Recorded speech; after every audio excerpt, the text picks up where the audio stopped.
Years after the death of Socrates, two of his friends reminisce about a conversation that he once had with a young man named Theaetetus. They just so happen to have it transcribed and begin to have it read aloud.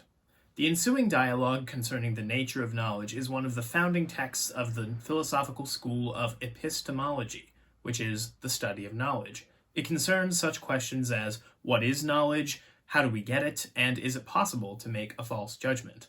All of which Socrates and his companions discuss.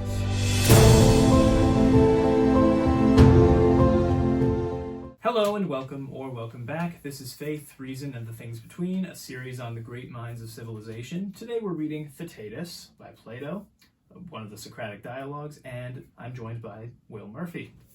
How you doing, Will? I'm doing just fine. Good. How are you? I'm good. I ask everybody about your background, their background, and you've been waiting for that moment to say. I have no background. Awesome, great. I have an associate's in applied science, which is basically a vocational degree. So I'm a big dumb idiot who knows a lot of really important, smart, very niche things. So when it comes to literature or philosophy or whatever it might be, I have no background whatsoever. Never took a philosophy class, barely took a general psychology class. Have read very few novels. I have read, like when I was young, I read young adult novels. When I got older, I started reading some American classics, but in the middle of that, I've had nearly 3 children. Right. Gotten nearly 3 certifications and an associate's degree. So all of that has gotten in the way of me having anything to do with anything that isn't fun to read, let alone fun to read. Right. Yeah. So that makes this the first bit of Plato you read. It makes it the first bit of philosophy I've ever read. Wow. Okay. So what were your first impressions? That is a great question. They were all over the place. The first thing I thought, I should say, I haven't read any philosophy, but I have read a good deal of theology, but it only at, like, say, the base apologetics level, and then I've moved down to the spiritual level. I haven't read a lot of, like, I couldn't read Greek, I couldn't read any of those things. Sure, right. But I've read... Me neither. I've read sort of theologies, which I think plays into a lot of my understanding of how I read the book. Okay. Certainly my initial impression was that it was easier to read than I expected it to. And then that impression was both shattered and rebuilt probably 3 or 4 times by the end. Did you feel that way? I did. That's kind of what I like about reading Plato, is that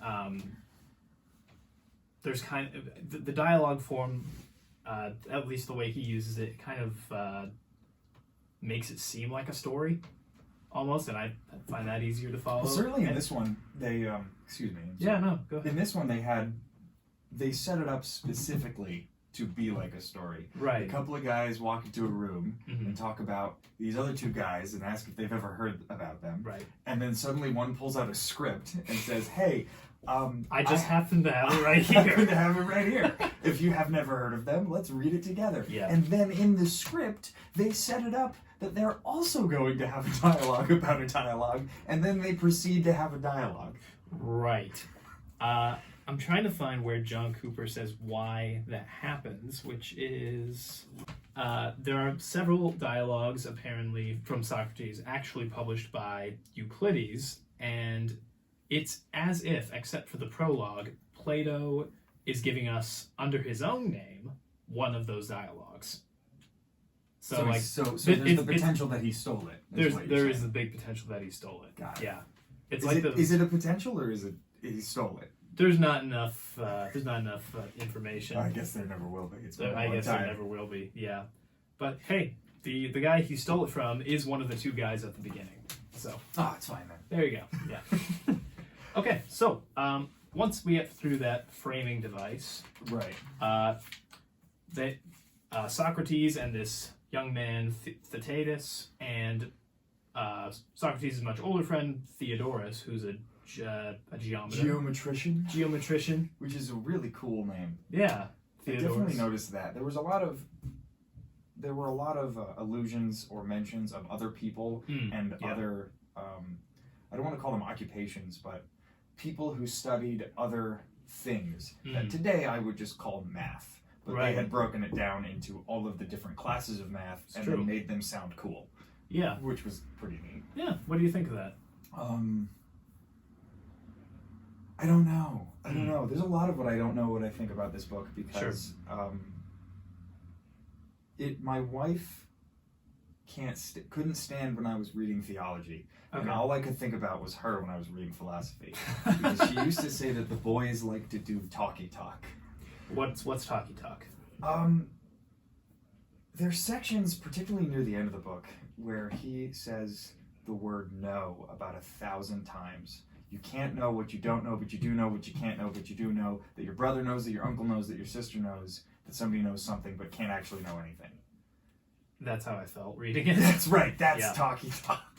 Got it. And so sometimes, depending on my mood, I'll feel like these are people that don't know how to work with their hands. And then sometimes I'll realize that we wouldn't have what we have today without that starting point. Yeah, and I did want to tell you, because you said you found it surprisingly, at one point when we were texting about this, you said that you found it surprisingly accessible.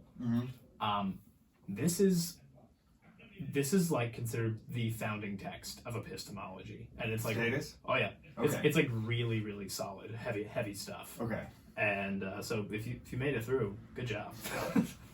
Yeah. Thank you. Yeah. Right. So the first thing they start with is what is learning? Right. What does it mean to pick up some knowledge and put it away? And I want to make a quick comment that Theaetetus starts by like, okay, well maybe knowledge is expertise. Like you said, you could be a geometer or an arithmetician. Algebramatician? Right, yeah. I don't know. An astronomer or whatever, and that indicates that you have knowledge. And Socrates says, well, you seem to have given me many, many different kinds of knowledge, but not knowledge itself. Right. There's another dialogue, and I'm forgetting the name right now. You can see it right here. I'm gonna write what it is. I'm gonna write it right there. Yeah. Where a very similar thing happens with virtue. He's asking somebody, what is virtue? What is virtue? And he's like, oh, well, there's wisdom, there's courage, there's fortitude, there's I don't know, compassion. He just makes a big list of virtues. He's like, you've given me a swarm of virtues, not virtue itself. Right. So certainly wisdom. Maybe we should get to that after we answer this first question. But wisdom was something I spent a lot of time thinking about from the Catholic perspective, trying to understand or trying to define what knowledge is. Right. Yeah. So you said the first thing that Theaetetus says is, well, knowledge is expertise, right? Yeah. I think he uses the example of a cobbler. A cobbler is someone who knows how to build shoes, what to make them out of, how to use them, which Socrates immediately shuts down. Yeah. Right? Because I don't even remember his reasoning. It was simply that it's too narrow. It doesn't you can know something without having to say that an art is a knowledge is to say that something that isn't art is not knowledge, right? That's what he said. It's way too narrow. Right. Which is, I guess, sort of the purpose of this book is to say, and that was also one of the things about this book that I thought interesting and that you had mentioned to me, that the purpose of this is to, talk about knowledge. Yeah. What is knowledge? Let's define it together. And then they had a number of digressions that had nothing to do with knowledge, or nearly nothing to do with almost knowledge. Nothing, yeah. I would say.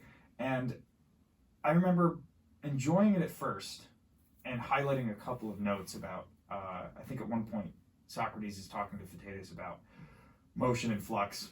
Yep. And Theaetetus says to him, and Socrates goes, I've digressed too much. We must get back to the topic at hand. And Theaetetus goes, I rather prefer the digressions, which was kind of how I feel in normal conversation. Not necessarily in reading this dialogue, but I felt that way normally. And we were texting back and forth about that. Yeah. And you had said, I realized that this is just a podcast on paper. Kind of, yeah. Which was my favorite line to understand this book. So, I gotta ask, if we digress, We're just gonna listen. We're just gonna go for it. Well, I think that's why people do listen. Yeah, probably. But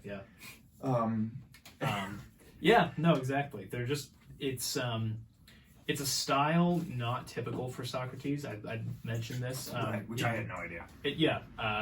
This is something that Cooper points out in most of the other earlier dialogues, Apology, Credo, Phaedo, all those. He's more or less grilling somebody and showing them that they don't know anything. Right. Not pridefully, not saying that he knows something. He'd be the first to say he knows nothing. But instead, now he's saying, hey, let's figure this out together. Well, go ahead. Well, certainly in the beginning, he's grilling him more, and by the end, he's grilling himself. And Theaetetus is just sort of a spectator. Yeah. Or a bouncing board, which I understand because I often need to say things out loud, particularly to other people, to figure them out in my own head. Right. Which is sort of what Socrates was doing. But he does mention that in particular. In the beginning, he has this whole almost speech about being a midwife, a mental midwife. I'm so glad you mentioned that. So once he figures out that knowledge can't be expertise, right? He's like, no, I want the form of knowledge. Like, what is the fundamental element that is knowledge? What is that? That's when he starts the midwife discourse, which is you love. The best part of this book. Yeah. And it happens. Talk about that. Sorry for you guys. It happens in like the first 5 or 10% of the book. Well, that's why they're watching. So it gets worse from there. Yeah. They're watching so they don't necessarily have to read it. You should read it. You should read it. The midwife discourse basically is Socrates explaining to Theaetetus, a man explaining to a boy that sort of in 2 ways. You have to have thoughts, and you have to say them boldly. You have to believe what you say. Even if you're not sure of what you say, you have to walk out and say to the world, this is what I'm going to think, so we can test it and we can challenge it. If you walk into, and this is something that I try to do with people all the time. If you don't believe what you say, believe is maybe not the right word. If you don't have confidence in what you say, if you don't say it with the notion that it can be tested because you're afraid of that testing, then you will not ever have any strong beliefs or convictions. Even if you have a strong belief or a conviction and then you let it get tested and you decide to move on to another one, it doesn't mean that you were stupid. What it means is that you were open and willing to learn. Because if you walk out and you say, even if let's say you want to say, I'm this is what I think, I'm not sure of it, right? Which is very different than I don't really know what I think. Yeah. I don't really want to commit to something because you're afraid of the challenge and you're afraid of the test and you're afraid of the fire, right? The purifying fire, who Socrates is. Yeah. Oh yes. Yeah. Any kid who says any kid from grades 1 to 12, maybe beyond, who says I don't know, actually just means that. That's exactly it. That's exactly it. Yeah. And so that's what Socrates is explaining to Theaetetus. He says, you need to do this, but don't worry because your thoughts are like children and who need to be born. Right. And if you have trouble with them, as long as you're confident in the process, I will lead you out of that. I will be your midwife, deliver your children, i.e. bring the thoughts out of you. Right. Which I thought was just the greatest because it highlights the importance of conversation, right? The dialogue between two people, and it highlights the trust that one must have in the person across from them, which is very important. Yeah. It's also funny because it's another thing I brought up to my wife because I thought it was so great, and I knew she's 38 weeks pregnant. Context, right? And so she's like.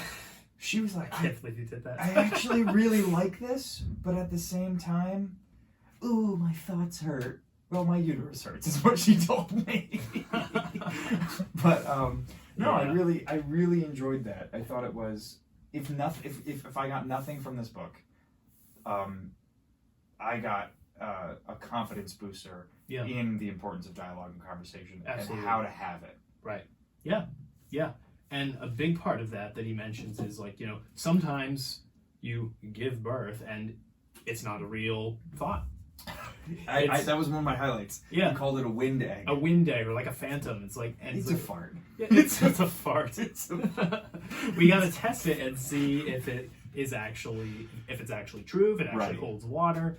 And, you know, he says, don't you get angry with me if I find that it's a phantom, I find that it's a fart, and I try to take it away. Lots of people get very attached to their farts. Right. It's true. It's true. But by which he means false ideas, lies. Right. And we see that all the time. Right. We see ignorance. We see people backing up ignorance, and there's so many reasons why they do that, right? Whether it's an emotional attachment, or I think a lot of what it is it's this pride that they were wrong. Right. Right. I think very, very often it's not misunderstanding in and of itself. It probably could be misunderstanding, but that sort of, there's a wall put up, whether that's because you don't want to be wrong, or it's primarily that, or you don't want to have to change something about yourself based off of this new information. Sure.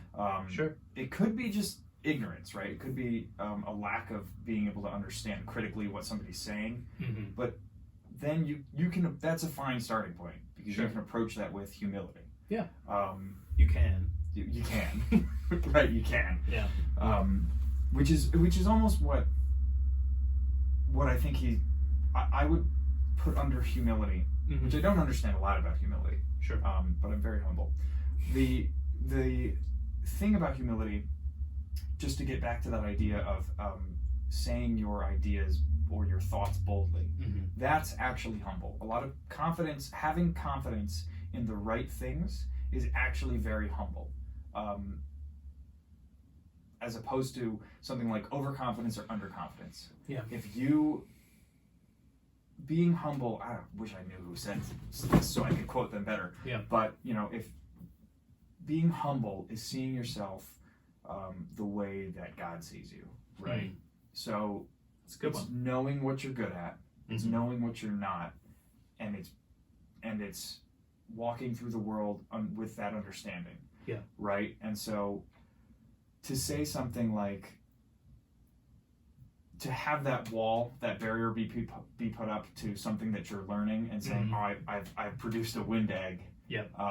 Is to say, I'm willing to learn something else, but you can't even get to that point if you are underconfident because you're not, and trying to be humble, right? Because you can't say, I trust in the process, because I'm just, either you're throwing up your hand and saying, oh, I'm incapable of it, or you're saying, oh, I don't really trust my own thoughts, and so therefore I don't want to commit to it. Right. And I think that humility has a great deal to do with that, which somebody much smarter than me would be able to speak into, but I think that's a good starting point for that. Yeah, absolutely. And I think that Theaetetus is also unique. So Socrates acts in a unique way in this one. Theaetetus is a unique conversationalist. Okay. As well. As opposed to the other one. As opposed to the other one, and that's humility. Like with him and Theodorus,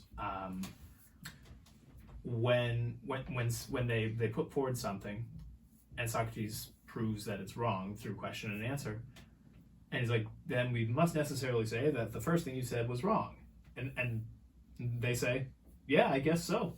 Do they fight in the other ones? In the other ones, it's just they just kind of reset. They're like, dun dun dun dun, and it's like no, Windows 95 starts playing. Yeah, it's like, nope, I maintain that gosh, what's the name of the first one? I can't even remember.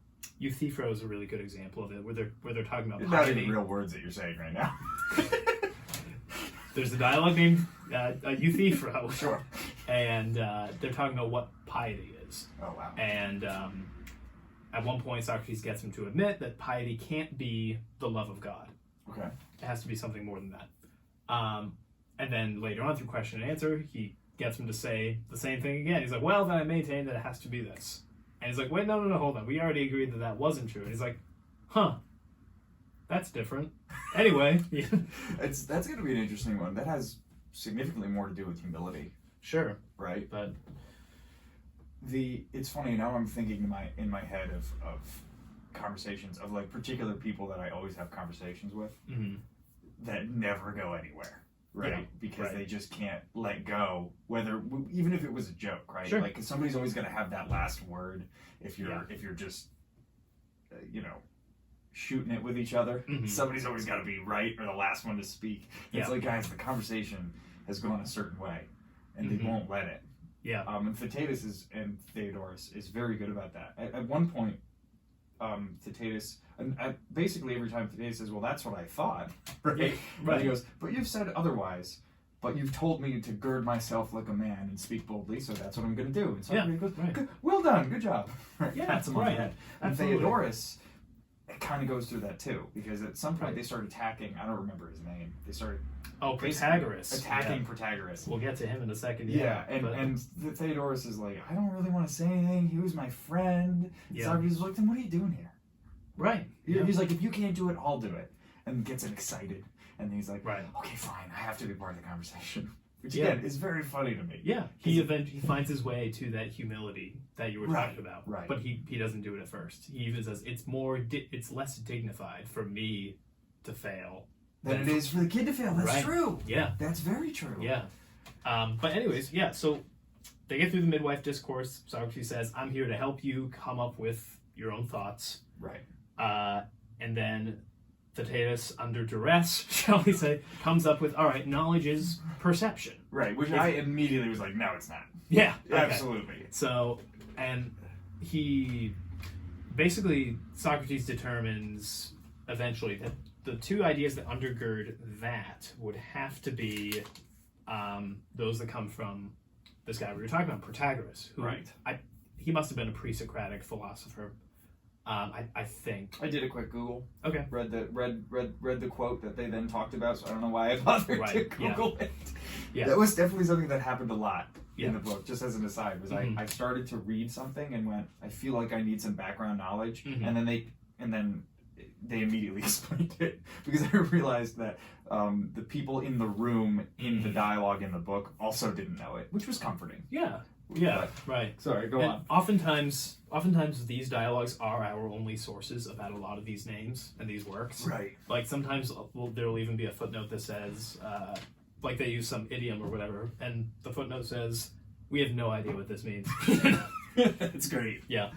I'll have to find an example of that now. Yeah, no, it's okay. Keep going. But yeah, so the ideas that undergird the idea of the knowledge of perception would have to be those of Protagoras, which is all things are in motion. Right. All things are in flux. And furthermore, that man is the measure of all things. That was the one that Google was big on. Yep.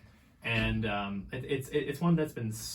I think it has echoes later on. Sure. For sure. In history, you mean? Definitely. Sure. Definitely. Most notably relativism. But, right, I was thinking French Revolution. Okay, yeah, that works too. But what is meant by, at least by Protagoras, is that what somebody says to be true, what they perceive, is true for them. And it doesn't have to be true for somebody else. This is certainly one of the things I wonder, if I were reading this at any other point in history, because theoretically I could. I mean, I don't know when. These are a couple hundred years before Christ. Yep. And then there's now, right? And then there's now. And if you read, right, I mean, Pontius Pilate says to Jesus, "What is truth?" Right? Mm-hmm. So at some point there was an idea. Relativism has always been a heresy. Sure. And yet a logical one, if nothing else. If nothing else, right? But if I had read this dialogue, I don't know, 100 years ago, would I have immediately gone, no, that's relativism, right? Because that's at the forefront right now. Yeah. Everybody around us is fighting, including myself to whatever degree that I can, or is appropriate, fighting this idea that truth is objective, and rather than your truth or my truth or whatever that might be. I mean, we live in a world where boys and girls don't know what each other are, right? Or don't know what they are themselves. And so, to me, this whole section was long because I'd already come to my conclusion. Sure. But I don't know if I would have if I weren't already in the battlements. Sure. Yeah. Yeah. To me, it was important to go through because, like, there is both objective and subjective truth. That's Well, oh yeah, tell me about subjective truth. Sure. So, like a preference? Preference, basically. Okay. Like, I think that this is the best. And that's true. But is it, though? Yes, it is. I think that this edition of Plato is the best. Okay. That is true, because and I'm it's the true one for saying you. it. Right. Okay. And it doesn't have to be, there is no reasoned discourse on that. Right. Unless I take out a stick. Sure. Whereas objective truth is like, all right, this candle is here, right, and whether I say I don't like it, it's still going to be there. I don't like that it's there. It doesn't matter. It's still there. Right. Although, in all fairness, that is a question that they kind of get into with perception. Like, what are we actually seeing? Right. At no point do they doubt that the thing itself is there. Right. And we can be certain about that. But later on, we have plenty of philosophers that do. Probably reading this and say, wait a minute. Right. Then how do we even know that it's there? I'm not going to go down that rabbit hole. Yeah, no. Yeah. I wouldn't either. Yeah. So, Socrates kind of pokes at the first one first. I think the, everything's true for whoever's saying it. Right. Is anybody wiser than anybody else? And, could right. anybody, right, through question and answer, he even comes after Protagoras pretty hard. Oh, yeah. With Theaetetus, and says, should we even listen to Protagoras himself? Right. Is what he's saying even true for him? Because he grants that his audience, who disagrees with him, are also right. Correct. Yeah. And he basically said that so man is the measure of all things. Right. If that is a complete statement, mm-hmm. right, an all-encompassing statement, then that means that to each man, every measure. I don't know what I'm trying to sound like a philosopher here. To each man, every measure, anything that he measures is true, mm-hmm. right? Which necessarily, as Socrates sort of points out, is if that's an all-encompassing statement, then only subjective truth can exist, and objective truth cannot exist, right? Because it's not part of that statement. Mm-hmm. Sorry, where are we going with that? Right. It's wrong. It's wrong. It's wrong. Right. But they spend a lot of time on it, and they do. They're right. They spend a lot of time on understanding and recognizing each individual's perception, mm-hmm. and that was basically how they knocked that down. Right. They knocked that down by saying, they don't even touch, which I thought was kind of interesting. Right. They didn't even go into what I would have, which would have been mm-hmm. like how we can know that things are true. Right. Because I feel like today that argument has gone down to, you sort of have like the everyman's argument, which is like where you slap the person, you're like, did that hurt? Yeah. And then you have sort of the base level Christian argument, which is mm-hmm. things are true because God exists. Right. Right. Yeah. And so they don't go either in those directions, right? They look at the candle and they talk about somebody's perception of that candle, and if somebody has a different perception of that candle, and they go, what does that mean, right? Yeah. So which leads them into motion, right? So this candle is what color is this candle? Off-white? I was going to say white. Okay.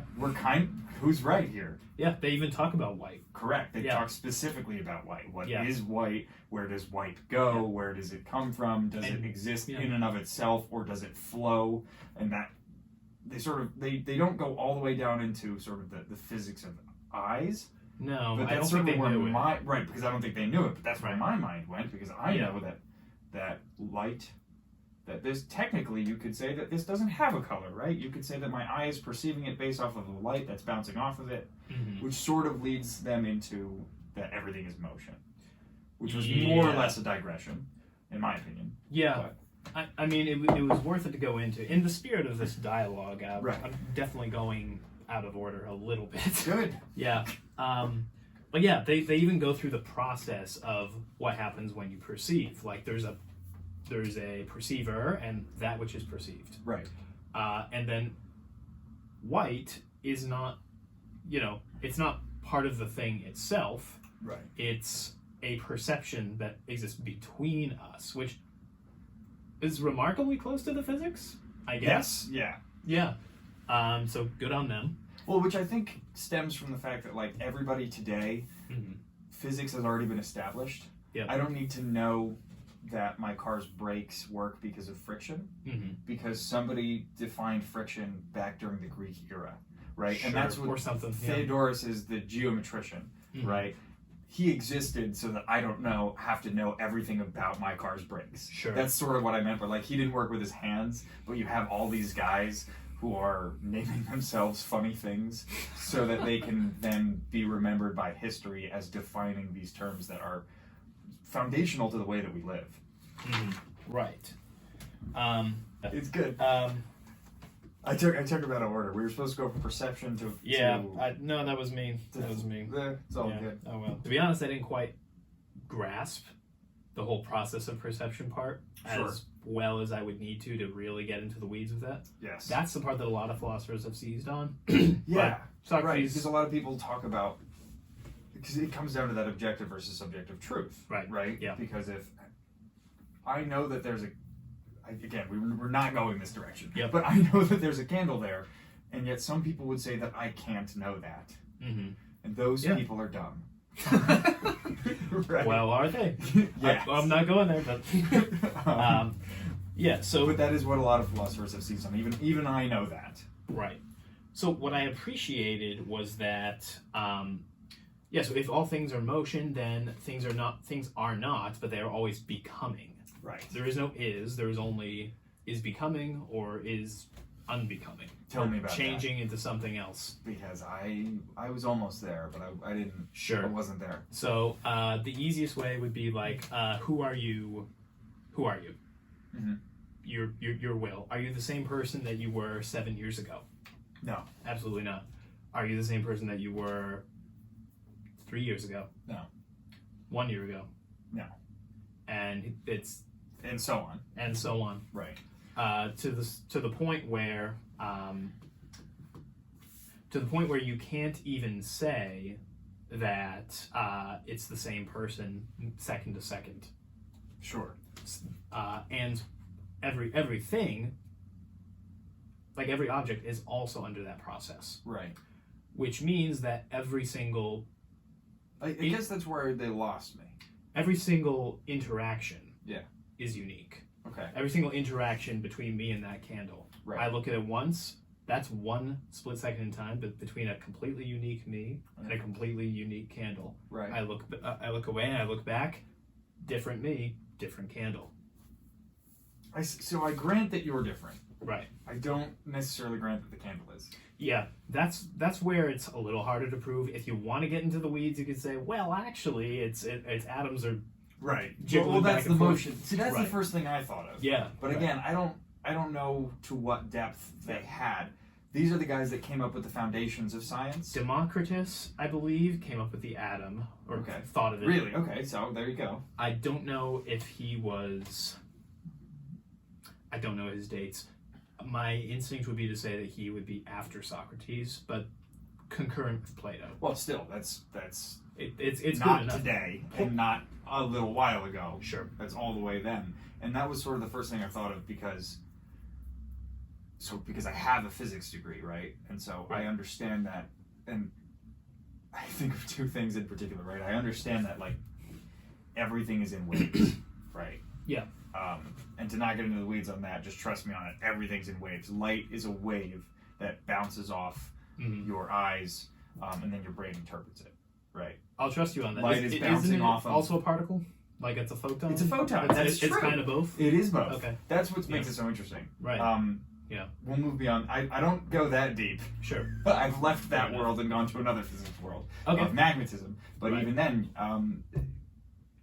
everything properly spoken about is motion at the smallest of levels. And to say that everything is motion is true in that sense, and yet when I was reading it, I didn't feel like they were talking about it in that sense because I didn't know that they could. Maybe. And even if they could, they sort of didn't even finish it. Yeah. Right? That was where it became more like a podcast, right? Just like we are, they're bouncing around. They bounce over onto everything is in motion, everything is flux, right. and then walk straight into, Wait, no. We were supposed to be talking about knowledge. What are we doing? Yeah. Well, okay. So maybe we can right the wrongs here. Okay. So we spend most of the dialogue dealing with the problem of, is knowledge perception? Right. Long story short, No. No, it can't be because... Right, I knocked that down right off the bat. There you go. I'm not jumping ahead. No, go. But one of the early ways they figured this is that if it was, there could be no such thing as false judgment. Right. Which they try to prove later. We'll get to that. Yeah, that was an interesting... That was arguably both more interesting and harder to follow. Oh yeah. Like I was more bored during the knowledge is perception, and I was the front of my head hurt, or the front of not even hurt. The front of my head was flexing more. Yeah. During that aspect. Yeah. But anyways, they do kind of knock down Protagoras. Yeah. But everything they don't attack everything in motion right away. Instead, they attack man as the measure of all things. Right. It's like, what about a baboon?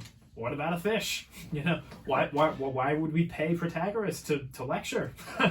You know, which I'm like, if I already know. If I already know everything, I'm the equal of a god. What I say is true for me. And they sort of touch on almost like what is to learn, which is a little bit to find out something. Find out something, right? Sure. And what is to teach, which is to pass on something, right?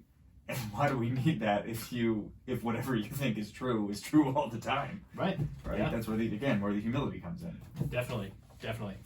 Right. So, but then Socrates does something which I think is really cool.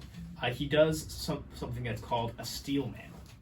He takes Protagoras and he defends his idea as he would. Right. He gives this really big speech, and like you said, he wanted Theodorus to do it because Theodorus and Protagoras were friends. Right, and Theodorus theoretically knew it better because he ascribed to it. Right.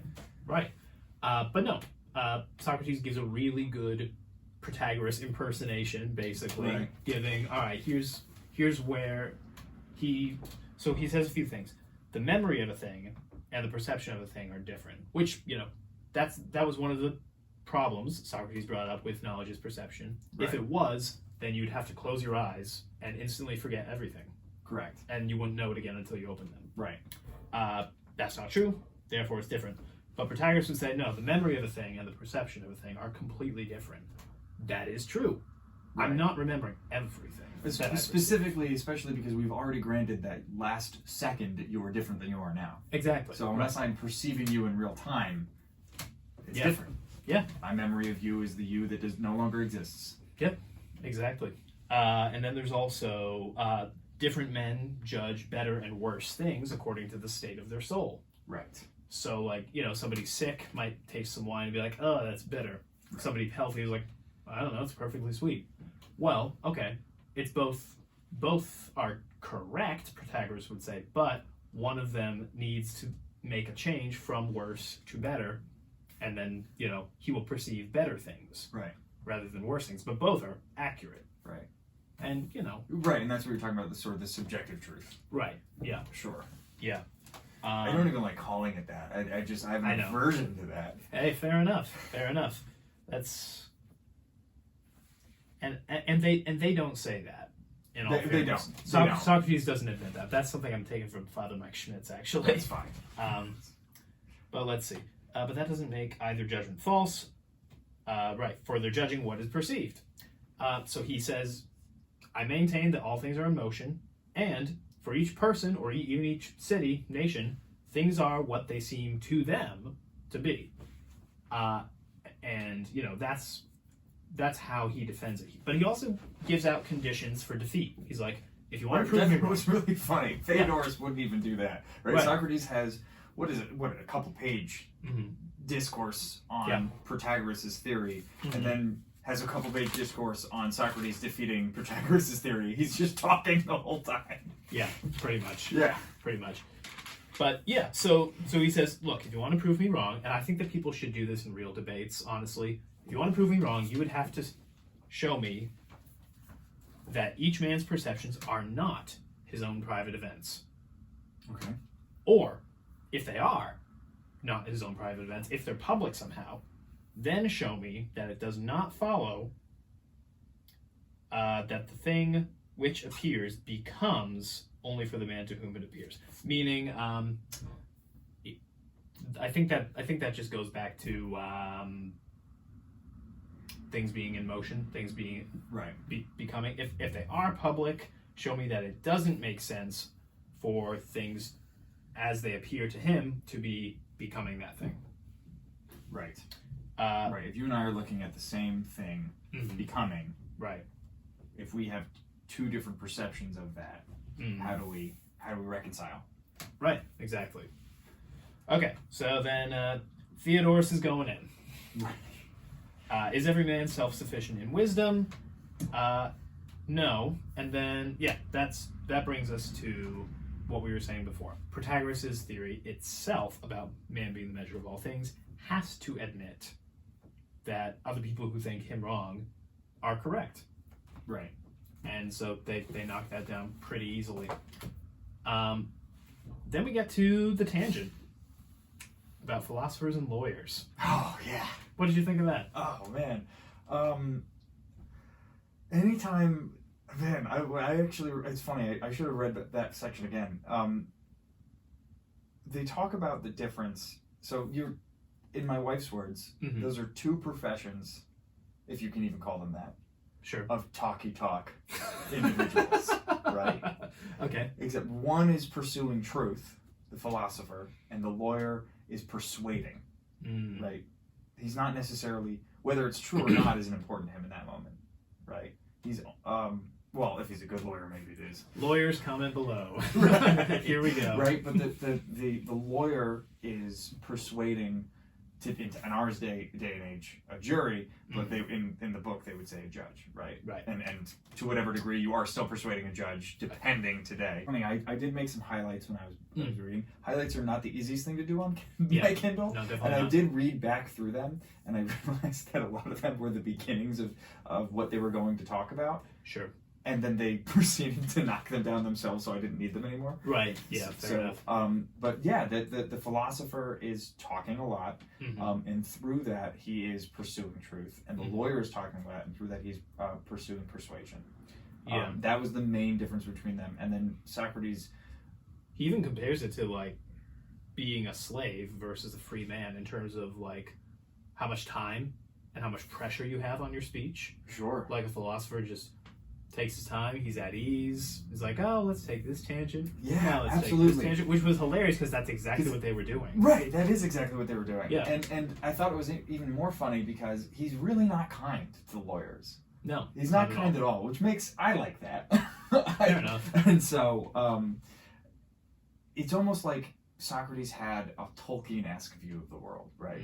I don't want cars, I want bicycles. I want Hobbiton.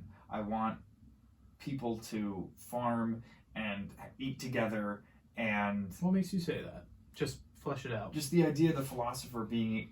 The idea of the philosopher moving slower, right? Versus the lawyer... Because he can. Because he can, right. Because he can.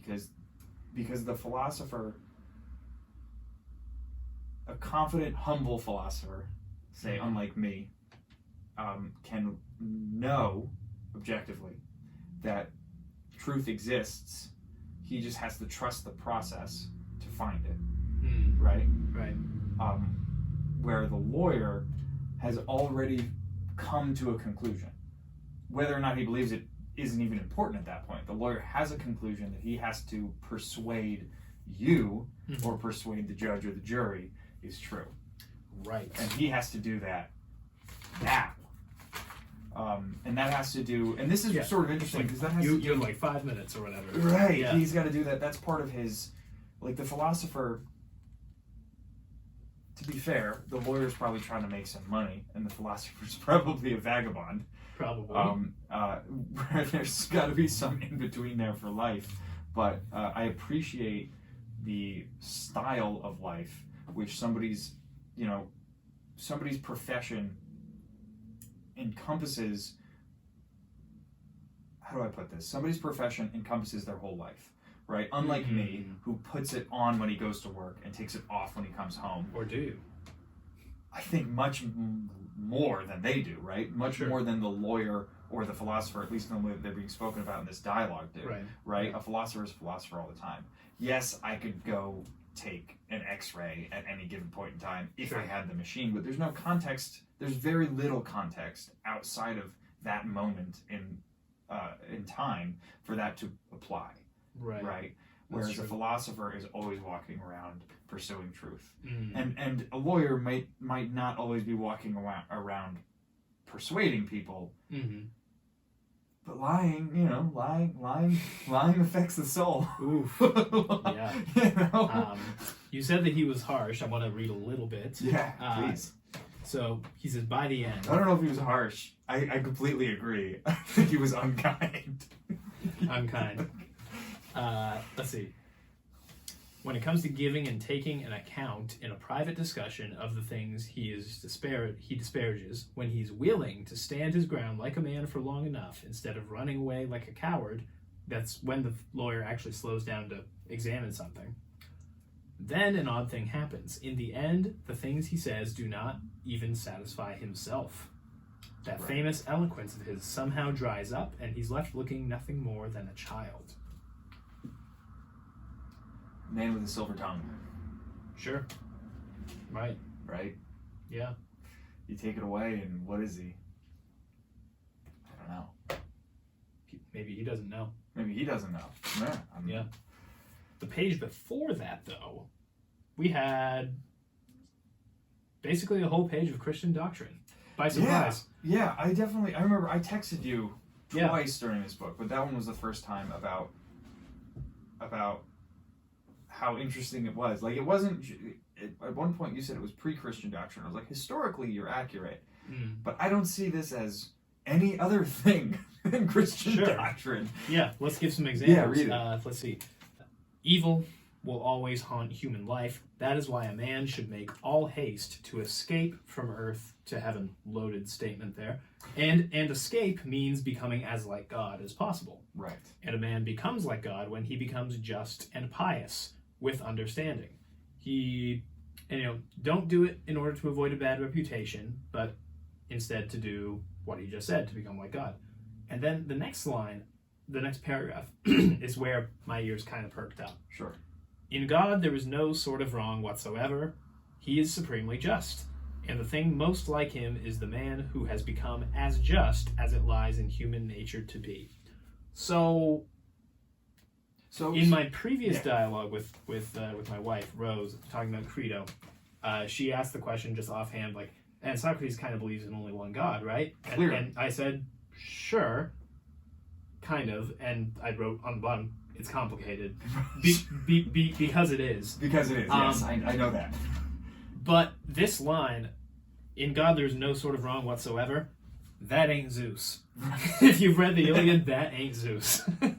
Well, very clearly, his statement does not allow for any other than one God and any other than one God that is perfect. Sure. I mean, well, that is perfect would be the new bit of information. Sometimes they say, let's go the way the God is leading us, and that just means whoever. They don't know who's interacting with them. Right, but and they might mean the God... The God who's closest to us right now. Correct. And by that they might mean the God being the ultimate, it's a little Jordan Peterson-esque, the ultimate understanding or the ultimate sort of nature, the base level essence or nature of the concept that we are currently speaking. Right, yeah. It doesn't mean there's only one necessarily, but the one that is relevant. Right. But yeah, in God, there is no sort of wrong whatsoever. He is supremely just. That's new, as far as I know. Right. That's a new little bit. I think the first part too, not just the part about evil, but you said that he'd already had other dialogues about piety and about different virtues, about being just potentially. But the important part to this dialogue out of that is that with understanding line. He says we must have. Do you mind reading that again? Sure. With understanding. Let's see. Okay. A man becomes like God when he becomes just and pious with understanding. Right. And that is... I'm not sure I agree with that. Okay. All right. I mean, I think that, I'm picturing... Like, take Saint Therese or something. Mm-hmm. By her own admission, she doesn't read philosophy, she doesn't read theology, she just does what she knows is good, right. and that's enough. Or to not digress too much, yeah, and to defend Saint Therese for a moment, she understands that it's good, right? Well, okay, if you want to whether break it down whether that or not, far. and this is the whole back half of this dialogue, right? Is how they it's impossible to have a conversation about knowledge or understanding without using the words knowledge or understanding. And a couple of times, Socrates doesn't even argue with Theaetetus anymore. Socrates just argues with himself for the rest of this. Right. He sets up straw men to knock down, or what appear to be steel men turn out to be straw men to knock down about what is knowledge and what is understanding. And can't touch it. He just can't touch it. They end the tangent about philosophers and lawyers. Okay. Back to business. Protagoras says everyone is right. They debunk it again with the idea of, it doesn't work with nations either, because obviously they can be wrong too. So, You mean nations? right. So You mean like corporate entities, more than one individual. He says cities, but there's in Greece there's a bunch of city-states. Right. So same thing.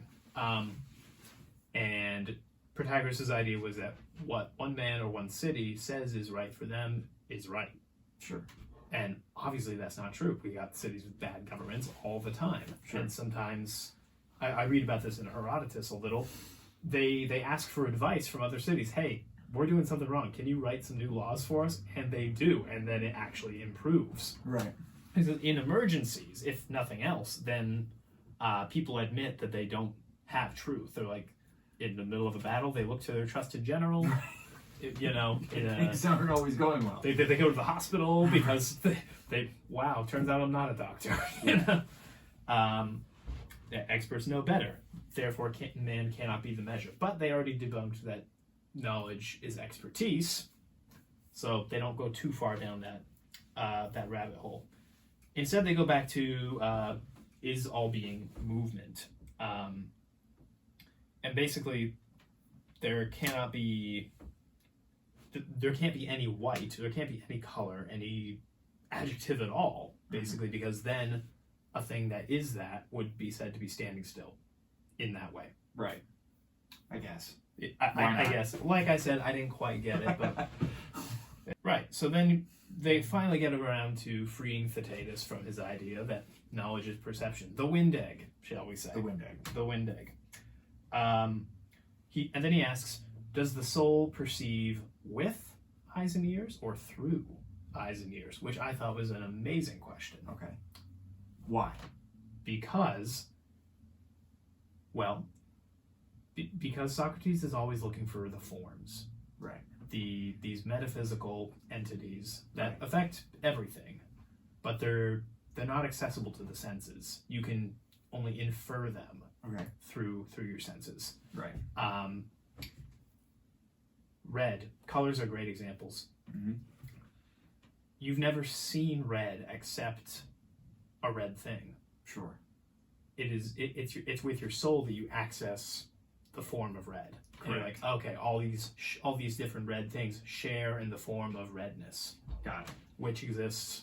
Yeah, they move on to not just colors and sort of accessing your memory, right? Mm-hmm. Your memory of the red. Yeah. But the idea of letters and numbers, right? Oh gosh, which I thought was more. I thought it was interesting. I remember watching a William Lane Craig interview a number of years ago. Mm-hmm. I think with Matt Fradd. Okay. And he had said another good thing for my wife. He's the number 2 guy because he said there, I don't know what the number 2 is. Mm. I don't know what it is because it doesn't exist, but and yet we all know it. Numbers are great. So is it just something people say that it's an abstract idea that only exists in the mind of God, and yet I have no way to back that up. Right? That's essentially what he said. Yeah. Right. Yeah. So again, she listens to me listening to something like this, and then goes, Talky talk. Talky talk. Right? Of course, the number 2 Am I going to have to cut all this out to save her? No, save absolutely face? not. Okay. No, how is that going to save her? She's smarter than me. Oh, okay. She's smarter than all of us because she doesn't need all this nonsense. She just gets it. Fair enough. Right, and so they say, you know, if you have 6 items in front of you, right, and they start breaking down the difference between the parts and the whole, and right, do any of these things actually exist, or are they just the word that kept coming to my mind was symbol. Symbol, right? Okay.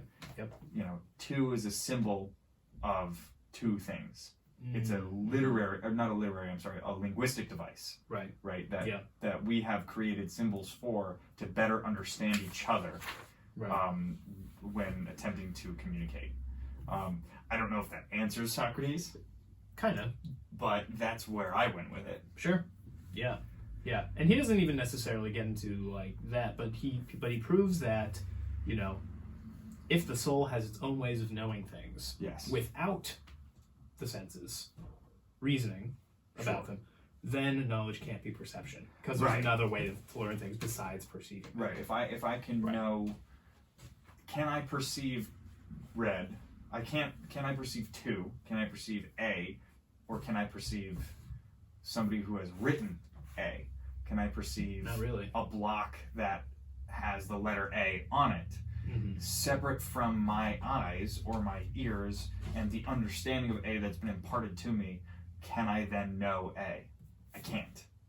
So therefore, whatever you just said. Whatever I just said.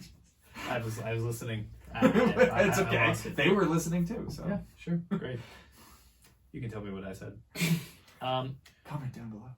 Right. Gosh. So then they move. So Theaetetus moves on to a different definition of knowledge. Right. Correct judgment, or true judgment. True judgment. Because, and it has to be true judgment, not just any judgment, because there are also false judgments. Right. And Socrates is like, but are there? But are there? Because then that moves into false opinion, which Socrates struggles with for a while. Yeah. And he admits that it's a tangent. He's like, I don't know if this is the right time to bring this up. And right. Because of that and the structure, I'm not sure that it's the right time to bring this up, but I'm gonna. He's like, how is a false judgment possible? How is it possible for something that somebody knows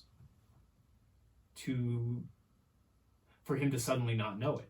Right. Or, like, if I see you from a distance and I'm like, oh, that's not Will, that's, you know, my other friend. Matt, right?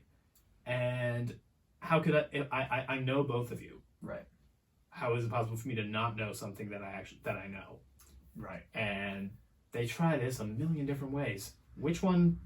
The one that stuck out to me, Socrates kept comparing, I don't know if he was saying so far as the soul as the block of wax. Okay, right. It has a block of wax or something. He kept saying block of wax because I just kept thinking lens, right? The thing that we would say in modern world would be a lens. Okay. Do you have a dirty lens? Is your lens deformed in some way? Right? How is this object that you are perceiving? And what I thought was interesting, right? So that helps you understand how you could have a false opinion or a false judgment seeing your friend from far away, because it's being filtered through this soul that is not right in some way. Huh. I thought that what he was saying with the wax was slightly different. Okay. The glass would have been like for perceiving, right? Whereas like the wax was more like your brain or something. Well, the nice thing about the wax is that it also is something that gets filtered when you have things that go out of you, right? So if your perception is coming in through the wax, then your thoughts are going out through the wax as well. Mm-hmm. Okay. Or the lens. I think. So if you have an idea in your head, there's something you know in your head, but then you're looking when you want that knowledge to come from your brain and out of you into existence, then it has to go through this ball of wax or this block of wax or this lens. And if that is deformed, it can still only come out as well as it can come out. I think. Yeah. I guess I guess the way I interpreted it was along the lines of okay, let's take the candle again because it's the one prop that's the here. one thing that hey, I brought you one. You did. That is true. Thank you, by the way. Sure. So I take this candle and I would learn this candle by making taking this giant block of wax. I just push it into the wax. It's made an imprint now, and now when I see something else, I see this plant. I'm like, okay, I'm perceiving this plant. Does it fit the perception I have in my brain? Does it fit the imprint of the candle from before? I'm like, nope, it does not fit. Therefore, I know it's not the candle. Correct. Right. But you can have a messed up ball of wax. Exactly, especially if it's small, like he says. There's imprints pushing on each other. If I put this guy up into the one side of the ball of wax, then his head would come out into the candle, and so I'd be all confused. Right. I'd be making mistakes all over the place. Right. I don't remember how he essentially throws it out. He throws it out. He throws it out because the analogy breaks down. Yeah. After a while. It would make it impossible. Right. So a false judgment would then occur if your ball of wax is out of line with your perception. Right. Correct. But that would mean that you can't be wrong so long as you stay in your thoughts. Correct, because eventually reality is going to catch up. Because you can have a false perception. We've already proven that, right? And now you can have... Well, we're trying. We're trying to prove... Well, they sort of... when they knocked down Protagoras, right? That's true. Right. They at least said you can have a perception that's different from somebody else. Right. So whether or not it can be true or false is now important based off of the wax which you look out from. Yeah. But that breaks down because then you stay in your head with your ball of wax where you're always right. Yeah. That's what we've already said is incorrect. You Right. can't based off your... Okay, so... Right. That's where the analogy breaks down because now you have the thing, your perception, and reality. Yeah. Yeah. And it breaks down and he ends up throwing out the ball of wax idea. Mm-hmm. Theaetetus is like, hey, what if your ideas are like a bunch of birds in a cage? Right. Which is, what at first was funny, yeah, and then was really accurate to my head. Until it wasn't, I guess. Until it wasn't. Yeah, so he's like, what if it's different to possess knowledge than it is to have it? Okay, I've read many of these books on this shelf. I couldn't tell you a thing about most of them. Sure. Or if I did, it might be wrong. Sure. I would have to be like, oh, yeah, geez, let me think about that. Let me, reach into this cage of birds, see if I can't catch one. Right. Maybe I'll get it. Maybe I won't, and maybe I'll get the wrong one. Correct. Maybe you'll grab a correct thing in the wrong order, or you'll just grab an ignorance that you have, because an ignorance also exists as a bird. There's a true thing and a false thing that you can grab, and then your perception, or rather your opinion, is based off of that true or false thing. So if you grab the false thing, you can have a false opinion. Yeah. Socrates didn't like either. He didn't like those. The first one, I grabbed the wrong thing. That would mean that the more I learn, the more likely I am to be wrong. Because, if there's one bird in there, I'm going to get the right bird. Correct. Whereas I amass a ton of knowledge, and it's the knowledge itself that's making me wrong.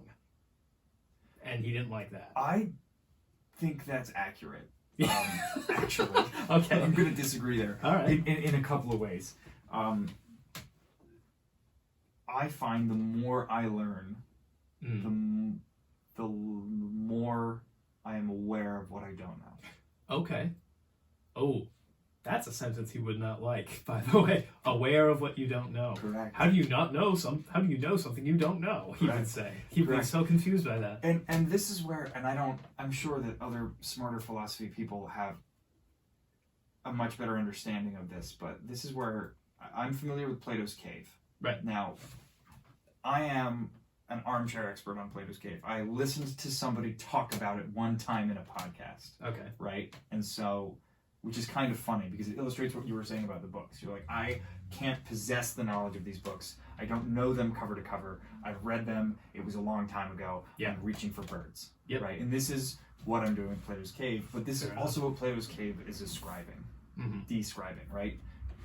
And maybe we'll put ideas that, there's this cave that a man is in, and on one end of the cave, there is a wall that he's sitting against and staring at the other wall, right? So here's the end of the cave. Here's the man. I was just gonna... Here we go. Here we go. You know, here's the end of the cave. The man is staring at the wall, and right behind him is a fire, and he's looking at all these shadows on the wall and thinking that he knows something about the objects that the fire's light is casting. Yeah, when in that's reality, the visible world. Correct. Yep. The visible world. In reality, he only knows the shadow of an idea of these objects because he's not looking at them and he doesn't know them. And the man can proceed backwards out of this cave and up into self-actualization, right? Into reality. Basically through reasoning about forms. Through reasoning about forms. Yeah. And so the more that he learns walking backwards in that cave or turning around and walking out of that cave, theoretically, the more humble he will get, and he will be aware of how much he did not know before that moment. That's a little bit different from what you said before. Which at least indicates that everything that there is much more to be known that I do not know. Which might be different. Yeah. I don't know. I don't... It's interesting. I don't know how Socrates would process that idea. He could comprehend it, I'm sure. I mean, his whole idea is I know nothing. Correct. But... Right, I know nothing. I can simply argue. Right. And break things down and pull things out of people who do know things. Yeah. And that might actually be cracking the code of false judgment, in a way. Like, what if, you know, if you become aware that there are things out there that you don't know. Correct. And you know that you're grasping in the dark, that you haven't touched them with your sense organs or even your soul. You haven't perceived what form they are. You don't know the truth of them. You're just, you know, fumbling around with them. You have no clue what they actually are. That could result in a false judgment. Right. And I think, you know... Because I'm grabbing a bird, let's say, to use this analogy. I'm grabbing a bird that isn't quite clear.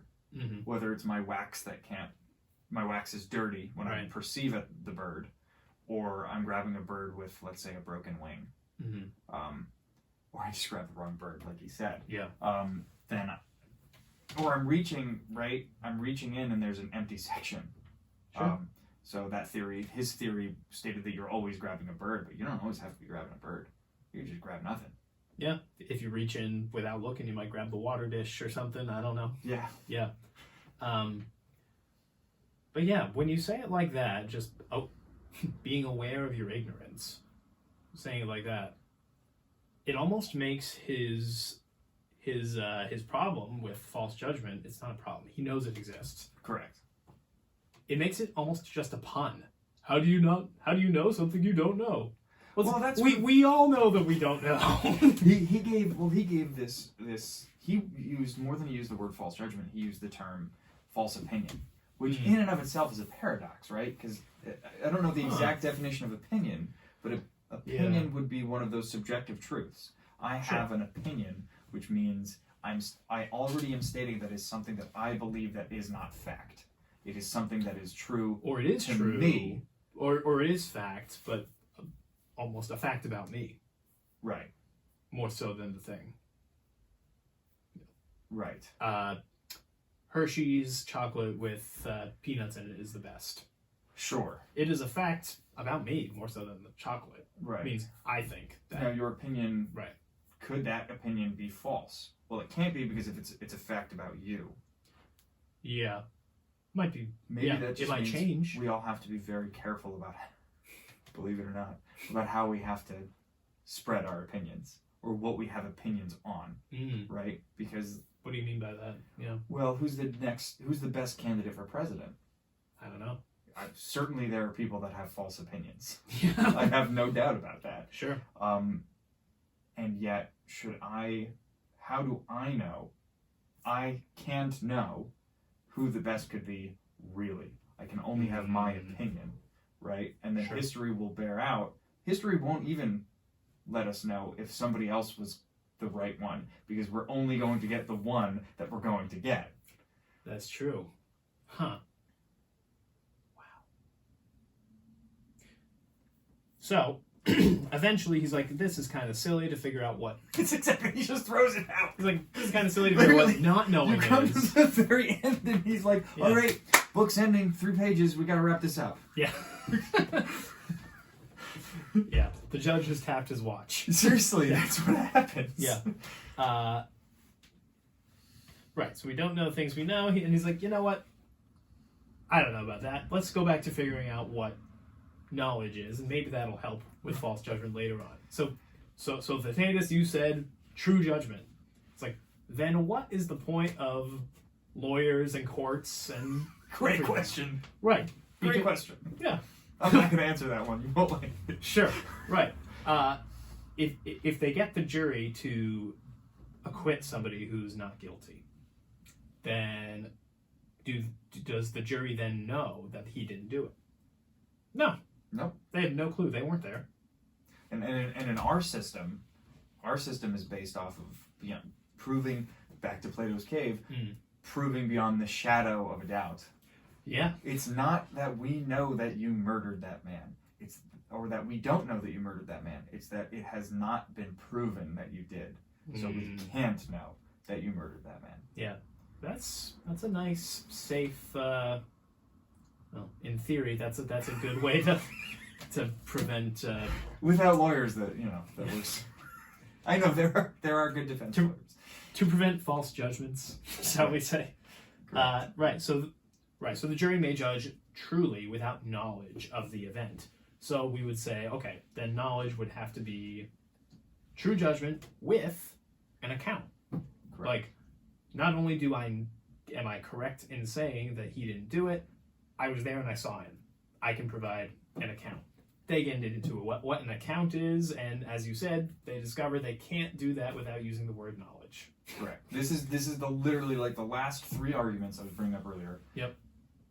In the last 3 pages of the book, that I think are the closest that we ever were, and then Socrates is like, I gotta go to bed. Which is exactly how I was when I was finishing the book too. Fair enough. Yeah. There you go. What are the other ones? Sure. So they're trying to figure out what an account is. Right. Number one, is it just making one's thought vocally? No. Nope. Because then anybody saying anything, however stupid, would be giving an account. Whatever ball of wax that has to pass through. Right. Sure. Number two, what about going through a thing element by element? If you can show... a part and a whole. Right. If it's one thing to say, there are people out there who are plotting to overthrow the government. But if you say, John Smith, in association with Danny, Heinrich, in Indiana, in Indianapolis, Indiana, on 4th Street, they are plotting it, Correct. Any relation to real persons and events is completely coincidental. Completely fictional. Like being able to go through element by element, maybe that's an account. I didn't understand why he didn't like that. Why he didn't like the parts and the wholes? Why he didn't accept that as an okay definition of an account. It's funny. I texted you at way beyond when you were asleep when I was reading this, and I said, this is an argument for God's simplicity, which is an explicitly Catholic argument that I won't pretend to understand. But I haven't heard of it. But I know it to be true. Okay. Because it is required of the faithful. It is one of the dogmas that other people, that real philosophy-minded people struggle with and to enter the church on. And so many of them don't. One of them being William Lane Craig. Okay. One of them was... do you know Cameron Bertuzzi? Yep. He runs Capturing Christianity. He did join. He did join, but that was his primary. It wasn't Mary. It wasn't the saints. It wasn't anything. It was that he's like, God, I don't understand how God can be simple, and I don't fully understand how God can be simple, but I can know that He can because the church teaches it, and I trust the church, right? And the idea is that God doesn't have parts. He just is. Just is. I am who I am. I am the I am, right? Yeah. And so God's love, so this is where it gets confusing, right? Because you say something like God's love and God's justice are the same thing, even though we perceive them as different things, right? We understand justice and love to be different because we had to break them down. Mm-hmm. We had to break them down linguistically, symbolically, all of the things that we had to do to know what the different virtues are. But it's not that God doesn't have virtues, it's that God is virtue. All of the virtues at the same time. Gotta write that down whenever I find that dialogue. Right. God is all of these things. And so, and in many ways I can understand that. You can say God is just and God is love. And you're not saying that that both of those are the same thing. What you're not saying is God is not just because he is love. Mm-hmm. Yeah. God just is what he is. He is the essence of all things and being. And if I talk more, I'll get into heresy, right? So I don't want to keep it moving. But that's immediately what brought that to my mind. Okay. So he says, I don't like it because I can't define the thing, I think, based off of its parts. Yeah. I don't think that we can define God based off of his parts.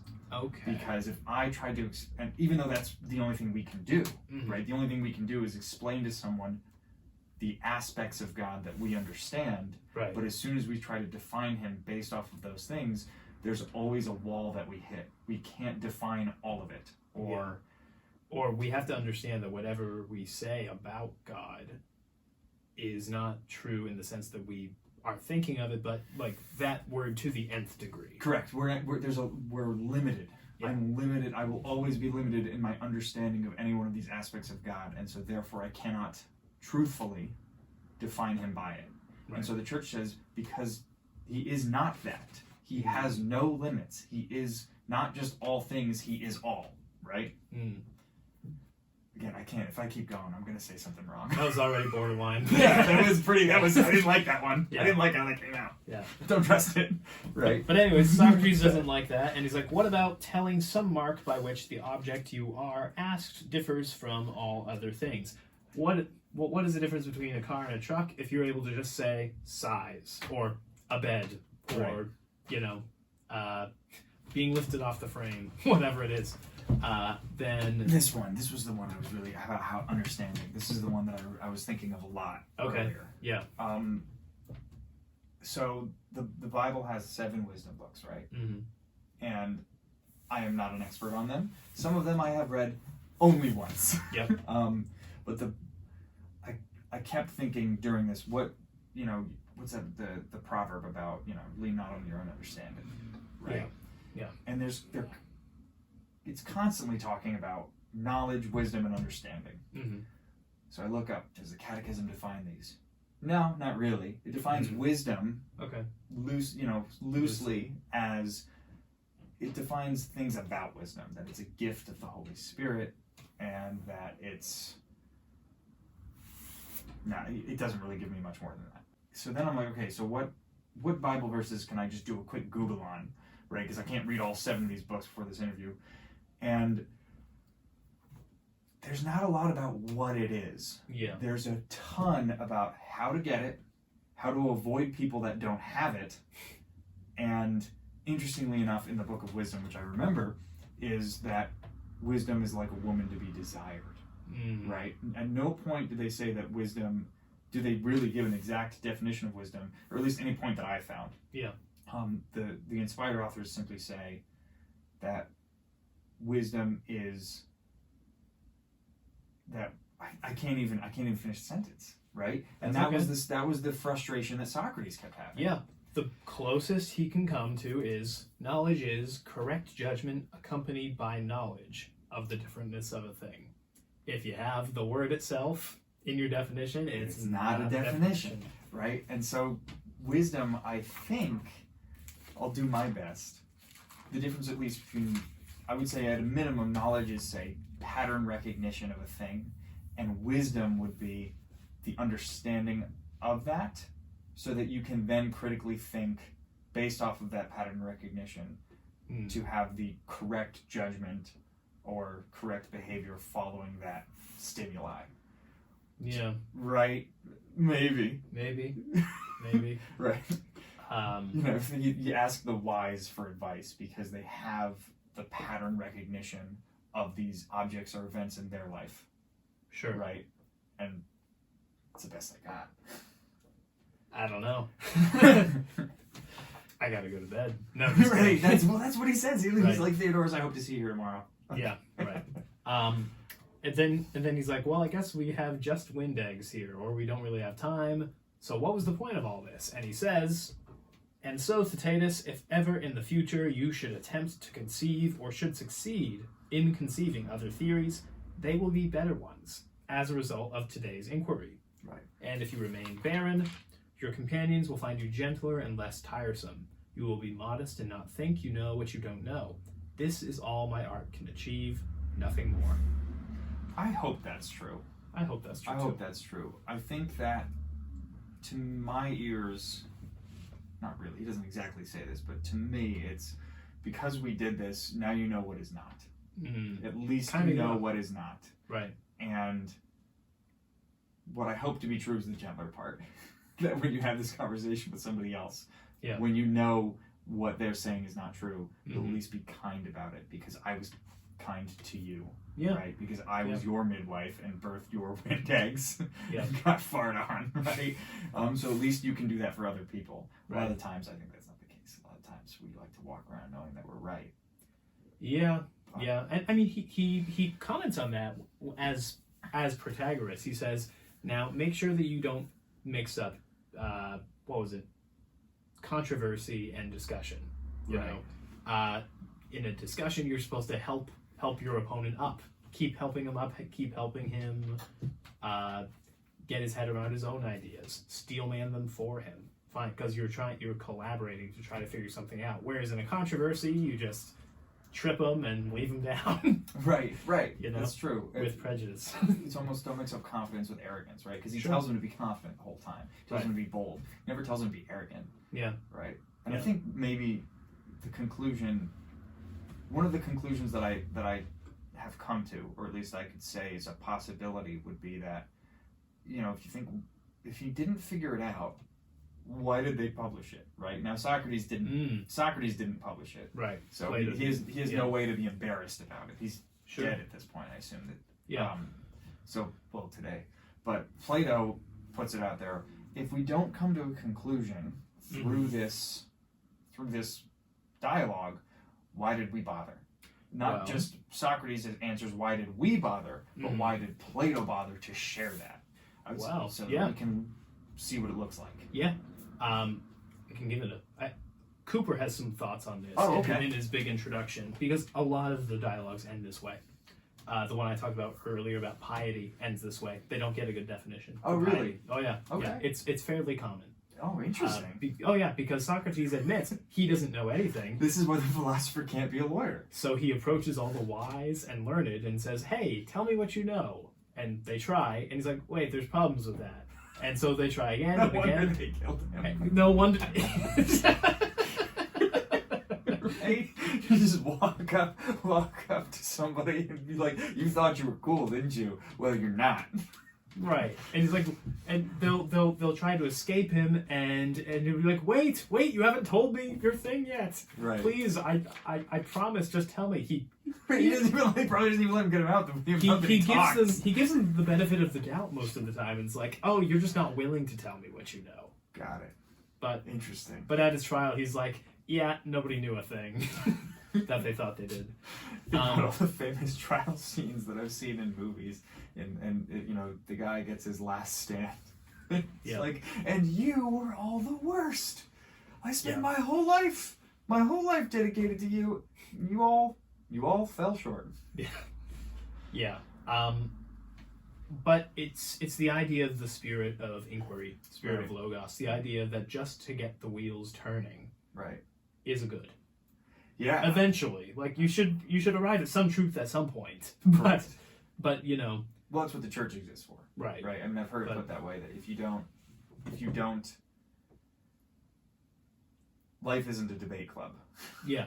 Right. We're not just saying, oh, well, I guess we don't know. Well, because if life is a debate club and we agree to disagree, that's good, and it can prevent conflict. Yeah. and yet it can lead to that relativism, right? That's why they spend so promote much time knocking down that knowledge is perception. Right. Yeah. You I could agree. perceive an argument. You could perceive, they spend all this time about eyes and ears and mouth, but you spend that time with that ball of wax. Yeah. Things get a little crazy. Right. Yeah, no, Plato's era was all about, questioning the past, like getting the wheels turning, taking ideas and seeing if they actually hold water. Right. Not because we have something to replace it with right now, but maybe someday we will. Right, and I guess that would be what I would lean into, maybe for us to conclude with, was Socrates wise? Was Socrates wise? I have an opinion on this. The oracle told him that he was the wisest man in all the world. Oh, cool. And he said, that can't be true because I know nothing. Right. And he reflects on it and says, I'm the wisest man in the world because I'm aware I know nothing. Whereas other people... Oh, you said what I said. Right. Look at that. I'm the wisest man in the world. Yeah, there and you the go. most humble. There you go. Absolutely. But yeah, I mean, he says that all he does is ask questions, but that's not entirely true. He's good at coming up with examples of things. He's good at coming up with analogies. He's good at cross-referencing really quick. I would say he has that pattern recognition, right? Yeah. He recognizes things, whether the pattern is the shape or form of a candle, or it's events that occur or arguments that are made.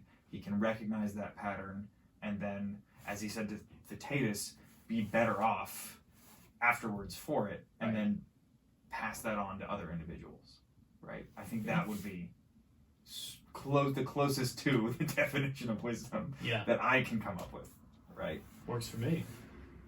Yeah. She's a woman to be desired. Maybe never caught. Maybe never caught. Maybe. Yeah. Anyways, that's Theaetetus. Boy. Yeah. Will I do it again? Will you do this again? I don't know. I don't know. I have no idea. I don't know. I prefer fiction, I think. Will, thank you so much for Thank coming you. out. Yeah.